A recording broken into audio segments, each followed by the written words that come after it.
இன்னைக்கு எல்லா காயும் போட்டு சாம்பார் சாதம் செய்ய போறேன். சூப்பரா இருக்கும் இந்த சாம்பார் சாதம். நம்ம வீட்லயே ஒரு பொடி வறுத்து போட்டு செய்யறது சூப்பரா இருக்கும். நாங்க எப்படி செய்யலாம் பார்க்கலாம். பாத்திரத்தை அடுப்புல வச்சு கடலை எண்ணெய் ஊத்திக்குவோம். கடலை எண்ணெய் கொஞ்சம் டேஸ்ட் கொடுப்போம். நெய்யும் ஊத்திக்கலாம். நெய் ஒரு 2 ஸ்பூன் ஊத்திக்கலாம். லாஸ்டா நிறைய ஊற்றணும். எண்ணெய் காஞ்சிருச்சுங்க. கடுகு போட்டுக்கலாம். கடுகு வெடிச்சிருச்சு. உளுந்து போட்டுக்கலாம். வெந்தயம், பெரிய வெங்காயம் 2, தக்காளி, கருவேப்பிலை போட்டுக்குவோம். சின்ன வெங்காயம் போட்டுக்குவோம். சின்ன வெங்காயம் தான் சாம்பாருக்கு சூப்பராக இருக்கும் டேஸ்ட்டு.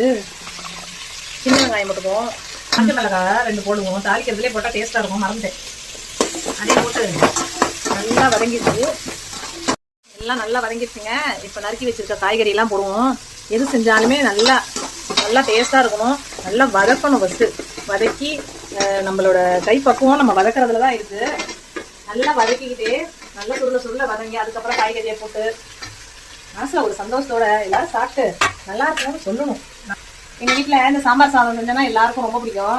என் பொண்ணுலாம் வந்து ரொம்ப சூப்பரா இருக்குது. அடிக்கடி செய்ய சொல்லுவா இது நல்லா டேஸ்டா இருக்குமான்ட்டு. நம்ம வந்து ஒரு அன்போட பாசத்தோட என்னமங்க எல்லாரும் சொல்ற மாதிரி லவ்வோட லவ் கரெக்டா செய்யணும். தப்பு எப்படி செய்யணும்? சந்தனாட்ட கத்துக்கோங்க. எப்படி இது மஞ்சத்தூள் போட்டுக்கலாம்.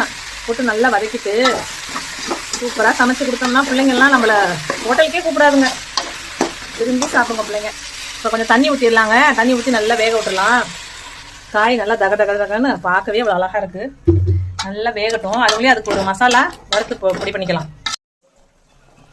ஊற வச்சு வேக வச்ச கொண்டைக்கடலை சேர்த்துக்கலாங்க. அதுவும் சூப்பராக இருக்கும் சாம்பார் சாதத்தில் போட்டால். கல்லுப்பு போட்டுக்கலாம்.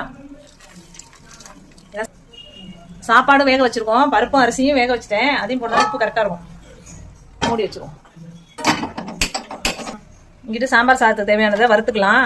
இந்த பொடி மட்டும் தான் போடணும். வேற எதுவும் போட மாட்டேன். இது மாதிரி தான். தனியா போட்டுக்கலாம். வரமல்லி, மிளகாவும் மல்லியும் வறுபட்டுச்சுங்க. இப்ப துவரம்பருப்பு 2 ஸ்பூன் துவரம்பருப்பு 2 ஸ்பூன் உளுந்தம்பருப்பு 2 ஸ்பூன் கடலைப்பருப்பு 3 எல்லாம் கொஞ்சம் நல்லா வறுபடட்டும். ஒரு கொத்து கருவேப்பிலை போட்டுக்கலாம். ஒரு கொத்து கருவேப்பிலை, ஜீரகம், 1 ஸ்பூன் மிளகு, 1 ஸ்பூன் வெந்தயம் வறுத்துட்டு மனமா இருக்கும். இந்த சாம்பார் சாதம் சூப்பரா இருக்கும். மெயினா என்ன பண்ணணும்னா சீக்ரெட் வந்து இந்த கசகசாவை அடுப்பு ஆஃப் பண்ணிட்டு போடுங்க, இல்லைன்னா தீஞ்சிரும். கசகசா போட்டு ஒரு பரட்டிட்டு மஞ்சத்தூள் போட்டுக்குவோம். ஒரு 3/4 ஸ்பூனு மஞ்சள் பொடி போட்டுக்கலாம்.